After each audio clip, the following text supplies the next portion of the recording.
كتب له ما نوى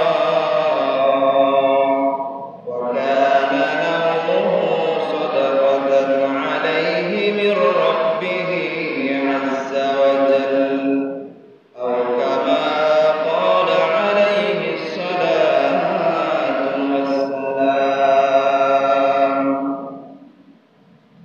اللهم صل على محمد وعلى آل محمد كما صليت على إبراهيم وعلى آل إبراهيم إنك حميد مجيد. اللهم بارك على محمد وعلى آل محمد كما باركت على إبراهيم وعلى آل إبراهيم إنك حميد مجيد. سبحانك لا علم لنا إلا ما علمتنا إنك أنت العليم الحكيم. الحمد لله আল্লাহ রাব্বুল আলামিনের দরবারে লাখো কোটি শুকরিয়া যে মহান রব্বুল আলামিন পবিত্র এই জুমআর দিনে দুনিয়ার সমস্ত কাজ থেকে ফারেক করে আমাকে আপনাকে মসজিদে আসার এবং বসার, কোরআন ও হাদিস থেকে কিছু কথা বলা এবং শোনার তৌফিক দান করেছেন। এই জন্য আল্লাহ রাব্বুল আলামিনের দরবারে শুকরিয়া আদায় করি। সকলেই বলি আলহামদুলিল্লাহ। আলহামদুলিল্লাহ। মুহতারাম হাজিরিন, সামনে মুসলমানদের গুরুত্বপূর্ণ দুইটি ইবাদত রয়েছে। আল্লাহ রাব্বুল আলামিন যদি আমাকে তৌফিক দান করেন তো এই গুরুত্বপূর্ণ দুইটি ইবাদত সম্পর্কে কিছু কথা বলবো ইনশাআল্লাহ তাআলা। তো এই গুরুত্বপূর্ণ দুইটি ইবাদত কি? গুরুত্বপূর্ণ ইবাদত দুইটি হলো হজ এবং কুরবানি। তো হজ এবং কুরবানি এই ইবাদতগুলোর আগে নিয়তকে পরিশুদ্ধ করা। আমরা হজ করব এবং কুরবানি করব, এই হজ এবং কুরবানির আগে নিয়তকে পরিশুদ্ধ করা। হজে যাওয়ার আগে বা হজে যারা নিয়ত করেছি বা ভবিষ্যতে করব, এর আগে অন্তরকে পরিশুদ্ধ করতে হবে। হিংসা মুক্ত হৃদয়, অহংকার, রাগ মুক্ত হৃদয় নিয়ে যেন আমরা হজে যেতে পারি, এই নিয়ত আমাদের সকলকে করতে হবে। তো ইনশাআল্লাহ আজকের আলোচনা করব নিয়ত সম্পর্কে। তো এই নিয়তের সম্পর্ক হলো কলবের সাথে। আমলের আগে নিয়ত পরিশুদ্ধ করা। সুতরাং নিয়ত যা হবে আমলের প্রতিদান তাই হবে। নিয়ত যা হবে আমলের প্রতিদান তাই হবে। তো আজকে আমরা দুইটি শিরোনামে আলোচনা শুনবো ইনশাআল্লাহ। এক নাম্বার হলো নিয়তের উপর আমলের প্রতিদান নির্ভর করে। নিয়তের উপর আমলের প্রতিদান নির্ভর করে। দুই নাম্বার হলো নিয়ত অনুযায়ী কাল কিয়ামতের ময়দানে মানুষকে উঠানো হবে। এই দুইটি শিরোনাম। প্রথম শিরোনামে কয়েকটি উদাহরণ আমি উল্লেখ করব, আল্লাহ রাব্বুল আলামিন যদি তৌফিক দান করেন। আল্লাহ রাব্বুল আলামিন পবিত্র কোরআনের সূরা বাকারার 112 নম্বর আয়াতে আল্লাহ রাব্বুল আলামিন বলেন, বালা মান আসলামা ওয়াজহাহু লিল্লাহ ওয়া হুয়া মুহসিনুন ফালাহু আজরুহু ইনদা রাব্বিহি ওয়া লা খাউফুন আলাইহিম ওয়া লা হুম ইয়াহজানুন। যে ব্যক্তি আল্লাহ রাব্বুল আলামিনের সামনে নিজের মাথাকে নত করবে একনিষ্ঠতার সাথে, ইখলাসের সাথে, ওয়া হুয়া মুহসিন, এর ব্যাখ্যা হলো একনিষ্ঠতা এবং ইখলাসের সাথে যে ব্যক্তি আল্লাহ রাব্বুল আলামিনের দরবারে স্বীয় মাথাকে নত করবে, ফালাহু আজরুহু ইনদা রাব্বি, তার জন্য আল্লাহ রাব্বুল আলামিনের কাছে তার প্রতিদান রয়েছে। ওয়ালা খাউফুন আলাইহিম ওয়ালা হুম ইয়াহজানুন, ওয়ালা খাউফুন আলাইহিম, তার কোনো ভয় নাই, ওয়ালা হুম ইয়াহজানুন, এবং কোনো চিন্তাও নাই। তো যে ব্যক্তি আল্লাহ রাব্বুল আলামিনের দরবারে স্বীয় মাথাকে একনিষ্ঠতার সাথে ইখলাসের সাথে মাথা নত করবে, তো আল্লাহ রাব্বুল আলামিনের কাছে তার প্রতিদান রয়েছে। সে কখনো চিন্তিত হবে না এবং পেরেশানিও হবে না। এই সম্পর্কে 2 নম্বর উদাহরণ হলো বুখারী শরীফের 1 নম্বর হাদিসে হযরত ওমর ইবনুল খাত্তাব রাদিয়াল্লাহু তাআলা আনহু থেকে বর্ণিত, সামি'তু রাসূলুল্লাহি সাল্লাল্লাহু আলাইহি ওয়াসাল্লাম قال رسول الله صلى الله عليه وسلم يقول إنما الأعمال بالنيات وإنما لكل امرئ ما نوى فمن كانت هجرته إلى الله ورسوله فهجرته إلى الله ورسوله ومن كانت هجرته إلى دنيا يصيبها أو امرأة يتزوجها فهجرته إلى ما هاجر إليه।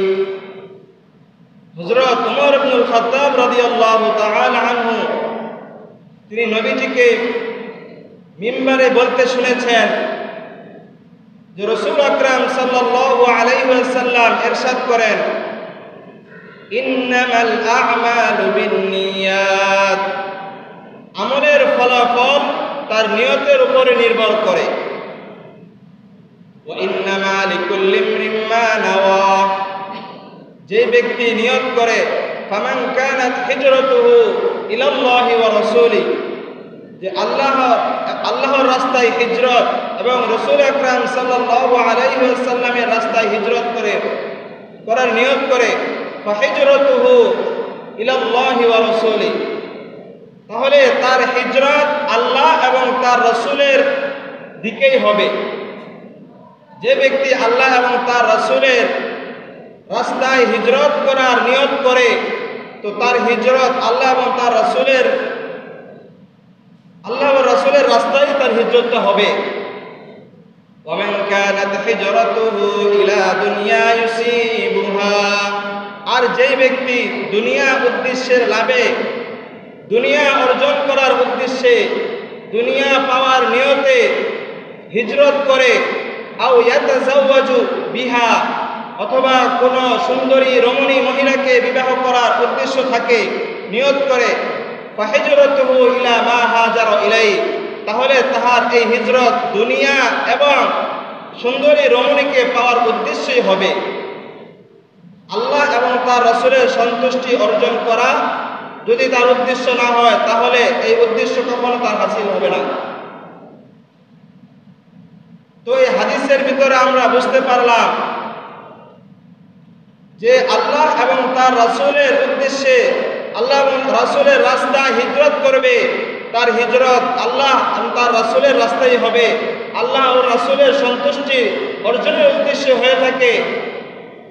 আর যে ব্যক্তি দুনিয়া লাভের ইচ্ছা করে, দুনিয়া লাভের উদ্দেশ্যে এবং কোনো সুন্দরী মহিলাকে বিবাহ করার উদ্দেশ্যে নিয়ত করে থাকে, তাহলে তার এই নিয়ত এবং উদ্দেশ্য এই দিকেই, মানে রমণী মহিলা এবং দুনিয়া অর্জনের উদ্দেশ্যেই হবে। নবীজির যুগে মক্কা থেকে যখন সাহাবীগণকে রাসূল আকরাম সাল্লাল্লাহু আলাইহি ওয়াসাল্লামকে হিজরত করার জন্য আদেশ করলেন, তখন সকল সাহাবায়ে কেরাম হিজরত করে মদিনার উদ্দেশ্যে রওনা হয়েছেন। তো তাদের সাথে, সাহাবীগণের সাথে উম্মে কায়েস নামে এক মহিলা, সুন্দরী রমণী মহিলা, তাকে পাওয়ার জন্য এক লোক হিজরতের উদ্দেশ্যে তাদের পিছু পিছু রওনা হয়েছে, সুন্দরী মহিলাকে পাওয়ার উদ্দেশ্যে। তখন সে হিজরত করতে করতে মদিনায় তার পিছু পিছু আসলো একমাত্র এই মহিলা, সুন্দরী মহিলাকে পাওয়ার জন্য। তখন নবী করিম সাল্লাল্লাহু আলাইহি ওয়াসাল্লাম বলেন, যে ব্যক্তি আল্লাহ এবং রাসূলের উদ্দেশ্যে, আল্লাহ এবং তার রাসূলকে সন্তুষ্টি করার উদ্দেশ্যে হিজরত করবে, তখন সে আল্লাহ এবং তার রাসূলের সন্তুষ্টি অর্জন করতে পারবে।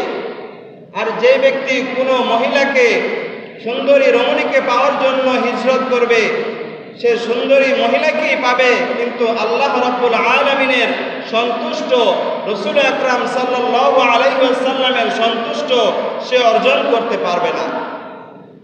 তো এই হাদিস দ্বারা আমরা বুঝতে পারলাম, আমরা জীবনে যত কিছুই করি না কেন সব কিছু ভালো নিয়ত এবং আল্লাহ এবং রাসূলের সন্তুষ্ট অর্জন করার জন্যই নিয়ত করতে হবে। আল্লাহ এবং রাসূলকে সন্তুষ্ট করার উদ্দেশ্যে ভালো কাজের নিয়ত আমাদেরকে করতে হবে। আল্লাহ তাআলা আমাদের সকলকে তৌফিক দান করুন। নাসাই শরীফের 1787 নম্বর হাদিসে হযরত আবু দারদা রাদিয়াল্লাহু তাআলা আনহু থেকে বর্ণিত, عن أبي الدرداء رضي الله تعالى عنه قال يبلغ به النبي صلى الله عليه وسلم قال من أتى فراشه وهو ينوي أن يقوم يصلي من الليل من أتى فراشه যে ব্যক্তি রাত্রিবেলা বিছানায় আসে, وهو ينوي أن يقوم يصلي من الليل, এই নিয়ত করে যে আমি রাতে জাগ্রত হয়ে তাহাজ্জুদের নামাজ আদায় করব। যে ব্যক্তি এই নিয়তে বিছানায় ঘুমাতে যায় যে রাত্রিবেলা আমি ঘুম থেকে উঠে তাহাজ্জুদ নামাজ আদায় করব, ফাগলাবাত আইনা, কিন্তু তার চক্ষু তাকে পরাজিত করে দিয়েছে, অধিক ঘুমের কারণে সে আর ঘুম থেকে উঠতে পারে নাই। ফাগলাবাতহু আইনা হাত্তা আসবাহা, এমনকি ফজর হয়ে গেল।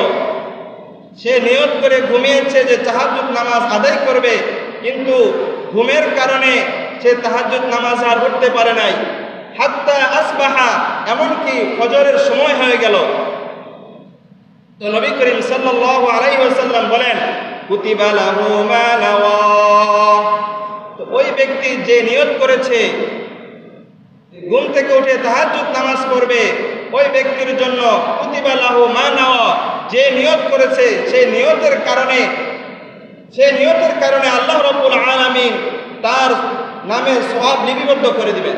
সুবহানাল্লাহ, শুধুমাত্র নিয়ত করার কারণে। আর ফজর পর্যন্ত, রাত্র থেকে ফজর পর্যন্ত সে যে ঘুমিয়েছে, এটা ওয়াকানা নাওমাহু সাদাকাতান আলাইহি মির রাব্বিহি আযজা ওয়া জাল, ফজর থেকে যে, রাত্র থেকে যে ফজর পর্যন্ত ঘুমিয়েছে, এটা আল্লাহ রাব্বুল আলামিনের পক্ষ থেকে একটি সদকা। এই যে ঘুমটা, যে ব্যক্তি নিয়ত করে ঘুমিয়েছে তাহাজ্জুদ নামাজ আদায় করবে কিন্তু উঠতে পারে নাই, ফজর পর্যন্ত তার ঘুম হয়ে গেছে, এই ঘুমটা আল্লাহ রাব্বুল আলামিনের পক্ষ থেকে একটি সদকা স্বরূপ। সে নিয়ত করার কারণে আল্লাহ রাব্বুল আলামিন তার নামে সওয়াব লিপিবদ্ধ করে দেন। তো এই হাদিস থেকেও আমরা বুঝতে পারলাম যে আমাদের যে কোনো কাজ ভালো আমলের নিয়তে করতে হবে, নিয়তকে পরিশুদ্ধ করতে হবে। নিয়ত যদি আমরা পরিশুদ্ধ করি কিন্তু সেটা যদি আদায় করতে না পারি, তাহলে আল্লাহ রাব্বুল আলামিন আমার আপনার নামে আল্লাহ রাব্বুল আলামিন সওয়াব লিপিবদ্ধ করে দিবেন। 4 নম্বর উদাহরণ,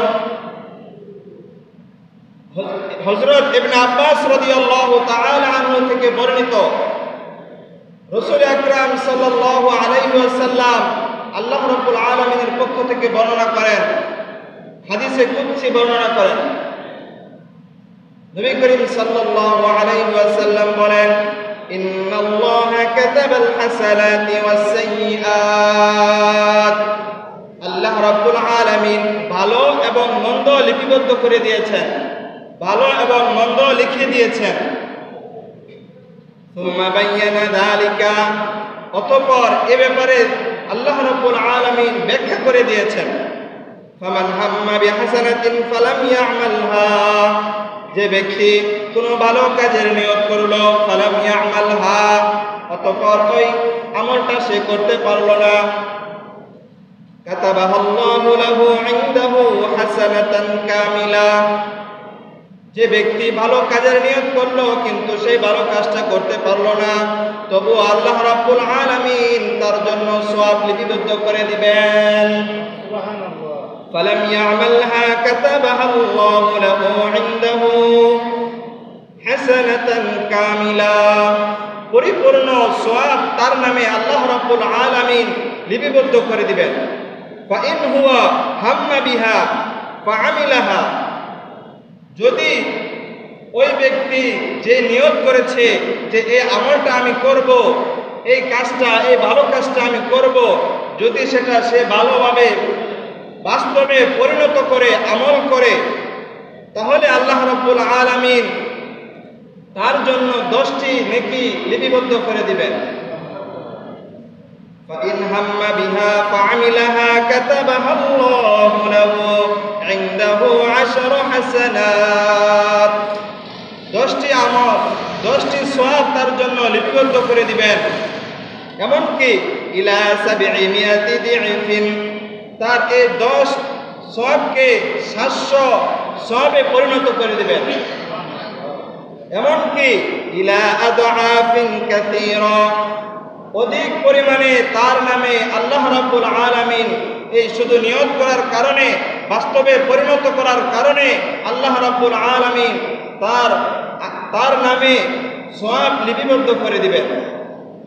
ওয়ামান হাম্মা বিসাইয়্যাতিন ফালাম ইয়ামালহা, আর যে ব্যক্তি খারাপ কাজের নিয়ত করলো, ফালাম ইয়ামালহা, কিন্তু সেই কাজটা করতে পারে নাই, কাতাবাহাল্লাহু লাহু ইনদাহু হাসানাতান কামিলা, তো আল্লাহ রাব্বুল আলামিন তার জন্য পরিপূর্ণ সওয়াব লিপিবদ্ধ করে দিবেন। ফাইন হুয়া হাম্মা বিহা ফাআমিলাহা কাতাবাহাল্লাহু লাহু সাইয়্যাতান ওয়াহিদা, আর যে ব্যক্তি কোনো খারাপ কাজের নিয়ত করলো এবং সেটা সে বাস্তবে পরিণত করলো, তাহলে তার নামে একটি গুনাহ লেখা হবে, তার নামে একটি গুনাহ লেখা হবে। আর যদি সে আমলের নিয়ত করেছে, ভালো কাজের নিয়ত করেছে কিন্তু করতে পারে নাই, তাহলেও তার নামে সওয়াব লিপিবদ্ধ করা হবে। আর যদি সেটা সে বাস্তবে পরিণত করতে পারে, তাহলে 10 থেকে 700 পর্যন্ত, 700 গুণ পর্যন্ত আল্লাহ রাব্বুল আলামিন তার নামে সওয়াব লিপিবদ্ধ করে দিবেন। তো এই হাদিস দ্বারা বুঝতে পারলাম যে ভালো কাজের নিয়ত করে যদি সে করতে না পারে, তাহলে আল্লাহ রাব্বুল আলামিন তার নামে সওয়াব লিপিবদ্ধ করে দিবেন। আর যদি বাস্তবে সে পরিণত করে 10 থেকে 700 গুণ পর্যন্ত তার নামে আল্লাহ রাব্বুল আলামিন সওয়াবকে লিপিবদ্ধ করে দিবেন, শুধুমাত্র নিয়ত সহিহ হওয়ার কারণে, নিয়ত পরিশুদ্ধ হওয়ার কারণে। আর যদি সে খারাপ কাজের নিয়ত করে, তাহলেও তার নামে আল্লাহ রাব্বুল আলামিন সওয়াব লিপিবদ্ধ করে দিবেন। যদি সেটা খারাপ কাজে পরিণত, মানে খারাপ কাজটা সে বাস্তবে পরিণত করে, তাহলে তার জন্য একটি গুনাহ লেখা হবে। তো আল্লাহ রাব্বুল আলামিনের দরবারে আমরা সব সময় ভালো কাজের আশা করব, ভালো নিয়ত করা, পরিশুদ্ধ নিয়ত আমরা নিজেদের মধ্যে রাখব। বুখারী শরীফের 127 নম্বর হাদিসে রাসূল আকরাম সাল্লাল্লাহু আলাইহি ওয়াসাল্লাম ইরশাদ করেন, عن أبي موسى رضي الله تعالى عنه قال جاء رجل إلى النبي صلى الله عليه وسلم فقال يا رسول الله, রসুলের সাহাবী মুসা রাদিয়াল্লাহু তাআলা আনহু তিনি নবী করিম সাল্লাল্লাহু আলাইহি ওয়াসাল্লাম থেকে বর্ণনা করেন, এক ব্যক্তি রাসূল আকরাম সাল্লাল্লাহু আলাইহি ওয়াসাল্লামের দরবারে আসলো এবং বলল, মাল কিতালু ফি সাবিলিল্লাহ, হে আল্লাহর রাসূল, আল্লাহর রাস্তায় জিহাদ কোনটি? মাল কিতালু ফি সাবিলিল্লাহ ফাইন্না আহাদানা ইউকাতিলু গাদাবা, কেননা আমাদের মধ্যে কেউ আছে ইউকাতিলু গাদাবা, রাগের বশীভূত হয়ে রাগের কারণে জিহাদে অংশগ্রহণ করে, ইউকাতিলু হামিয়াতান, এবং কেউ প্রতিশোধ নেওয়ার জন্য জিহাদে অংশগ্রহণ করে। ফারাফা ইলাইহি রাসাহু, নবী করিম সাল্লাল্লাহু আলাইহি ওয়াসাল্লাম প্রশ্নকারীর দিকে এভাবে মাথা উঁচু করে তাকালেন। নবী করিম সাল্লাল্লাহু আলাইহি ওয়াসাল্লাম নিচের দিকে মাথা এভাবে ছিল, তখন প্রশ্নকারীর প্রশ্ন শুনে মাথা এভাবে উঁচু করলেন। ফারাফা রাসাহু ইলাইহি, তো আবু মুসা রাদিয়াল্লাহু তাআলা আনহু বলেন, হে আল্লাহর রাসূল, আল্লাহর পথে জিহাদ কোনটি? আমাদের মধ্যে কেউ কেউ রাগের বশীভূত হয়ে রাগের কারণে জিহাদে অংশগ্রহণ করে, কেউ প্রতিশোধ নেওয়ার জন্য জিহাদে অংশগ্রহণ করে। তো এখন আল্লাহর রাস্তায় জিহাদ কোনটি হবে? ওমা রাফা ইলাইহি রাসাহু ইল্লা আন্নাহু কানা কাইমা فقال من قاتل لتكون كلمة الله هي العليا, তখন নবী করিম সাল্লাল্লাহু আলাইহি ওয়াসাল্লাম মুসা রাদিয়াল্লাহু তাআলা আনহুকে বললেন, যে ব্যক্তি আল্লাহর দ্বীনকে বুলন্দ করার জন্য, আল্লাহর কালিমাকে বুলন্দ করার জন্য জিহাদে অংশগ্রহণ করবে, তার জিহাদই আল্লাহ এবং রাসূলের উদ্দেশ্যে হয়ে থাকবে। যে ব্যক্তি আল্লাহ এবং রাসূলের দ্বীনকে বিজয় করার জন্য, আল্লাহর দ্বীনকে বুলন্দ করার জন্য এই নিয়ত করে জিহাদে অংশগ্রহণ করবে, তার এই জিহাদই আল্লাহ এবং তার রাসূলের উদ্দেশ্যে হবে। একমাত্র নিয়ত সহি করতে হবে। তো এই হাদিস দ্বারাও আমরা বুঝতে পারলাম, আল্লাহ এবং রাসূলের সন্তুষ্টি অর্জন করা ছাড়া আমাদের কোনো গতি নাই। ঠিক কিনা ভাই বলেন? আল্লাহ আমাদের নিয়ত সহি করতে হবে, তাহলে আমরা আল্লাহ এবং রাসূলের সন্তুষ্টি অর্জন করতে পারব। 6 নম্বর উদাহরণ, عن أبي موسى رضي الله تعالى عنه قال, বুখারী শরীফের 2810 নম্বর হাদিস, عن أبي موسى رضي الله تعالى عنه قال قال جاء رجل إلى النبي صلى الله عليه وسلم فقال الرجل يقاتل للمغنم والرجل يقاتل للذكر والرجل يقاتل ليرى مكانه। আল্লাহর রাসূলের দরবারে এক লোক এসে বলল, হে আল্লাহর রাসূল, আমাদের মধ্যে কেউ জিহাদে অংশগ্রহণ করে গনিমতের মাল অর্জন করার জন্য, এবং কেউ জিহাদে অংশগ্রহণ করে নিজের নামকে প্রসিদ্ধ করানোর জন্য। নিজের প্রসিদ্ধতা পাওয়ার জন্য কেউ জিহাদে অংশগ্রহণ করে। এবং কেউ জিহাদে অংশগ্রহণ করে তার বীরত্ব দেখানোর জন্য, তার মাকান, তার স্থান, মানে সে তার বরত্ব প্রকাশ করার জন্য কেউ জিহাদে অংশগ্রহণ করে। তো ওই সাহাবী মুসা রাদিয়াল্লাহু তাআলা আনহু তিনি নবীজিকে প্রশ্ন করলেন, ফামান ফি সাবিলিল্লাহ, তাহলে আল্লাহর রাস্তায় জিহাদ কোনটি?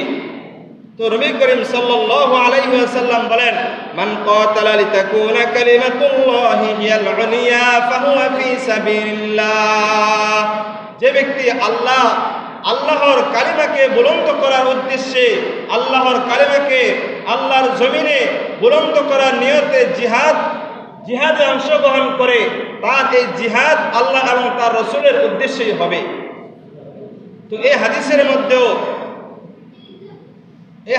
মধ্যেও আমরা বুঝতে পারলাম যে কোন লোক জিহাদে অংশগ্রহণ করত নিজের বরত্ব প্রকাশ করার জন্য, নিজের নামে প্রসিদ্ধতা পাওয়ার জন্য, কিন্তু তাদের এই নিয়ত তখন রাসূল আকরাম সাল্লাল্লাহু আলাইহি ওয়াসাল্লামের কাছে সাহাবী জিজ্ঞেস করলেন, তাদের এই উদ্দেশ্য কি ঠিক হবে? তখন তিনি বললেন, না, এই নিয়ত ঠিক হবে না। একমাত্র আল্লাহ এবং রাসূলের উদ্দেশ্যে, আল্লাহর দ্বীনকে প্রতিষ্ঠা করার জন্য যারা জিহাদে অংশগ্রহণ করবে, তাদের এই নিয়তেই আল্লাহ রাব্বুল আলামিনের দরবারে কবুল হবে। আবু দাউদ শরীফের 2508 নম্বর হাদিস, عن أبي موسى بن أنس بن مالك رضي الله عنه قال أن رسول الله صلى الله عليه وسلم قال لقد تركتم بالمدينة أقواما رسول أكرم صلى الله عليه وسلم إرشاد করেন, রাসূল আকরাম সাল্লাল্লাহু আলাইহি ওয়াসাল্লাম ইরশাদ করেন, তোমরা লাকাদ তারাকতুম বিল মাদিনাতি আকওয়ামা, তোমরা মদিনাতে এমন একটি দল রেখে এসেছো, মা সিরতুম মাসিরা, এবং তোমরা অনেক জায়গা সফর করে এসেছো, ওয়ালা আনফাকতুম মিন নাফাকাতিন ওয়ালা কাতাআতুম মিন ওয়াদিন ইল্লা ওয়া হুম মাআকুম, তোমরা অনেক ব্যয় করেছো, আল্লাহর রাস্তায় অনেক খরচ করেছো, এবং ওয়ালা কাতাআতুম মিন ওয়াদিন, অনেক প্রান্তর, মরু প্রান্তর তোমরা অতিক্রম করে এসেছো। তো যারা মদিনায় আছে তারা নিয়ত করার কারণে যে তোমরা এত রাস্তা অতিক্রম করে এসেছো, এই সওয়াব মদিনাবাসী যারা নিয়ত করেছে জিহাদে আসবে, হজে আসবে, তারাও এই সওয়াবের অংশীদারি হবে একমাত্র নিয়তের কারণে। ওহুম মাআকুম ক্বালু ইয়া রাসূলুল্লাহ, তখন সাহাবায়ে কেরাম রাদিয়াল্লাহু তাআলা আনহুম আজমাইন প্রশ্ন করলেন, হে আল্লাহর রাসূল, ইয়া রাসূলুল্লাহ ওয়া কাইফা ইয়াকুনুনা মা'ানা, এটা কিভাবে সম্ভব? তারা তো আমাদের সাথে নাই। ওহুম বিল মাদিনা, তারা মদিনায় বসে আছে, তাহলে কিভাবে তারা আমাদের মতো সওয়াব পাবে? তো রাসূল আকরাম সাল্লাল্লাহু আলাইহি ওয়াসাল্লাম তাদের প্রশ্নের জবাবে বললেন, ফাকালা হাবাসাহুমুল উযরু, তারা উযরের কারণে আসতে পারে নাই, কিন্তু তাদের অন্তরে এই নিয়ত ছিল তারা তোমাদের সাথে আসবে, কিন্তু কারো পাও ভালো না, কারো চোখ অন্ধ, এবং চোখ অন্ধ হওয়ার কারণে তারা আসতে পারে না। এই কারণে, এই উযরের কারণে তারা মদিনায় রয়ে গেছে, কিন্তু না আসার ফলেও তারা যেহেতু নিয়ত করেছে, এই নিয়ত করার ফলে তারা এই সওয়াবের অংশীদারি হবে। তো একমাত্র দেখেন এই হাদিসের ভিতরেও নিয়তের বিষয়টা ফুটে উঠেছে, যে যে ব্যক্তি নিয়ত করেছে কিন্তু সে আল্লাহ রাসূলের সাহাবীদের সাথে জিহাদে অংশগ্রহণ করতে পারে নাই, আল্লাহর রাস্তায় বের হতে পারে নাই নিজের অক্ষমতার কারণে, কিন্তু নিয়ত করার কারণে আল্লাহ রাব্বুল আলামিন তাদের নামে সওয়াব লিপিবদ্ধ করে দিয়েছে। নিয়ত সহি হওয়ার কারণে অপাত্রে দান করলেও সওয়াব পাওয়া যায়, নিয়ত সহি হওয়ার কারণে।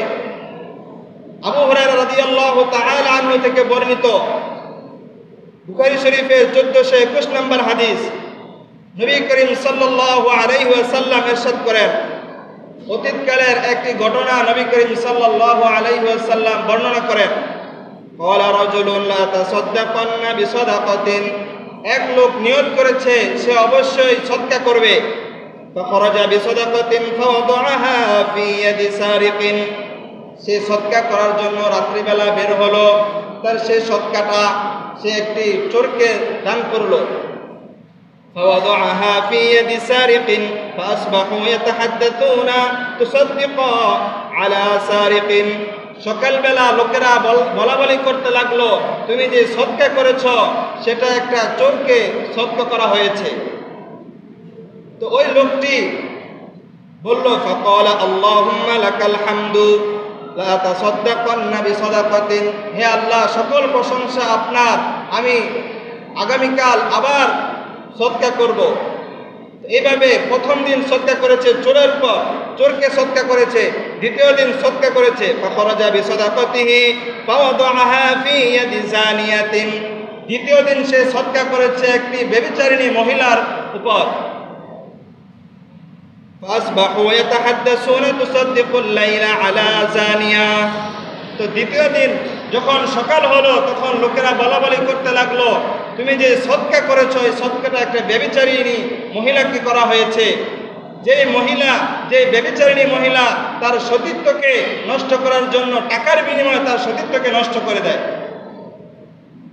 লা তাসাদ্দাকান্না বিসাদাকাতিন, সেই লোকটি আবার বলল ফাকালা আল্লাহুম্মা লাকাল হামদু লা তাসাদ্দাকান্না বিসাদাকাতিন, আমি অবশ্যই সদকা করার নিয়ত করেছি, আগামীকাল আবার সদকা করব। এভাবে প্রথম দিন সদকা করলো চোরকে, দ্বিতীয় দিন সদকা করলো ব্যভিচারিণী মহিলাকে, তৃতীয় দিন সদকা করলো লা তাসাদ্দাকান্না গনিয়্যিন ফাখরাজা বিসাদাকাতিন ফাওয়াদাআহা ফি ইয়াদি গনিয়্যিন ফাসবাহু ইয়াতাহাদ্দাসুনা তুসাদ্দিকু আলা গনিয়্যিন। তৃতীয় দিন সে এক ধনী ব্যক্তিকে সদকা করলো, লোকেরা সকলে বলাবলি করতে লাগলো, তুমি সদকা করেছো ধনী ব্যক্তির উপর। তো সে লোকটি আবার বলল, হে আল্লাহ, আমার তো টাকা শেষ হয়ে গেছে, যদি টাকা থাকতো সে আবার সদকা করতো। তো তার নিয়তটা ছিল সহি, যদিও সেটা চোরের উপর, চোরকে দান করেছে, ব্যভিচারিণী মহিলাকে দান করেছে এবং ধনী ব্যক্তিকে দান করেছে। তো সে ঘুমিয়ে গেল। রাত্রিবেলা তাকে স্বপ্নে বলা হলো فأوتي فقيل له أما صدقتك على سارق فلعله أن يستعف عن سرقته وأما الزانية فلعلها أن تستعف عن زناها وأما الغني فلعله يعتبر فينفق مما أعطاه الله। যে প্রথম দিন যে চোরকে দান করা হয়েছে, তোমার এই সদকা পাওয়ার কারণে ওই লোকটি চুরি থেকে বিরত থাকবে। প্রথম দিন যে চোরকে দান করা হয়েছে, তোমার এই সদকা পাওয়ার কারণে সে চুরি থেকে বিরত থাকবে। দ্বিতীয় দিন যে মহিলাকে দান করা হয়েছে, ওই ব্যভিচারিণী মহিলা সেই ব্যভিচার, তোমার এই সদকা টাকা পাওয়ার কারণে সে ব্যভিচারী খারাপ কাজ থেকে সে বিরত থাকবে। আর তৃতীয় দিন যাকে দান করা হয়েছে ধনী ব্যক্তিকে, ওই ব্যক্তি মনে করবে যে আমি তো অনেক ধনী, আমাকে দান করা হয়েছে, তাহলে সে তার এই জিনিসটা থেকে শিক্ষা নিতে পারবে যে আমি ধনী হয়ে, সেই লোকটি কৃপণ ছিল, আমি ধনী হয়ে দান করি না। তখন এই সদকা পাওয়ার কারণে তখন সেই ধনী ব্যক্তিও দান করা শুরু করে দিবে। তো একমাত্র যে লোকটি নিয়ত করেছে সে দান করবে, যদিও সেটা অপাত্রে দান করা হয়েছে, কিন্তু আল্লাহ রাব্বুল আলামিন এই তিনজনের দান করাকে, এই তিনজনকে দান করেছে, আল্লাহ রাব্বুল আলামিন তার দানকে কবুল করে নিয়েছে। তো আল্লাহ রাব্বুল আলামিন আমাদের সকলকে নিয়ত পরিশুদ্ধ করে, সামনে আমাদের হজ এবং কুরবানির বিষয় আল্লাহ রাব্বুল আলামিন যদি তৌফিক দান করেন, তাহলে সামনে জুমআতে কুরবানির বিষয়ে আলোচনা করার চেষ্টা করব। তো আমরা যে কুরবানি করব একমাত্র আল্লাহ রাসূলের উদ্দেশ্যেই করব, অন্য কোনো উদ্দেশ্যে করব না। আল্লাহ রাসূলের উদ্দেশ্য, আল্লাহ রাসূলকে সন্তুষ্ট করার উদ্দেশ্যে আমাদের এই হজ এবং কুরবানি যা কিছুই করি না কেন, জীবনে যতদিন বেঁচে থাকি ততদিন আল্লাহ এবং রাসূলকে উদ্দেশ্য করা, রাসূলকে সন্তুষ্ট করার উদ্দেশ্য আমাদের অর্জন করতে হবে। কোরআনে বলা হয়েছে, কুল ইন্না সলাতি ওয়া নুসুকি ওয়া মাহইয়ায়া ওয়া মামাতি লিল্লাহি রাব্বিল আলামিন। কুল ইন্না সলাতি, হে নবী আপনি বলুন, ইন্না সলাতি ওয়া নুসুকি, আমার নামাজ, আমার কুরবানি, ওয়া মাহইয়ায়া আমার জিন্দেগি, ওয়া মামাতি আমার মৃত্যু, লিল্লাহি রাব্বিল আলামিন একমাত্র মহান রব্বুল আলামিনের জন্য। তো আমাদের নিয়ত সহি করে সামনে কুরবানি করব, কোনো লোক দেখানো যে আমি এত টাকার গরু কুরবানি দিব, মানুষ দেখবে, মানুষ আমাকে বাহবা দিবে, এই উদ্দেশ্য আমরা কখনো করব না। আমরা একমাত্র আল্লাহ এবং রসুলের সন্তুষ্টি অর্জন করার জন্য কুরবানি করার নিয়ত করবো ইনশাআল্লাহ। সকলে করবো না ইনশাআল্লাহ? তা আল্লাহ রাব্বুল আলামিন আমাদের সকলকে এই কোরআন ও হাদিস থেকে যা কিছু বলেছি, প্রথমে আমাকে, তারপর আমাদের সকলকে এই কথাগুলোর উপর আমল করার তৌফিক দান করুন। সকলেই বলে আমিন। ওয়া আখিরু দাওয়ানা আলহামদুলিল্লাহি রাব্বিল আলামিন।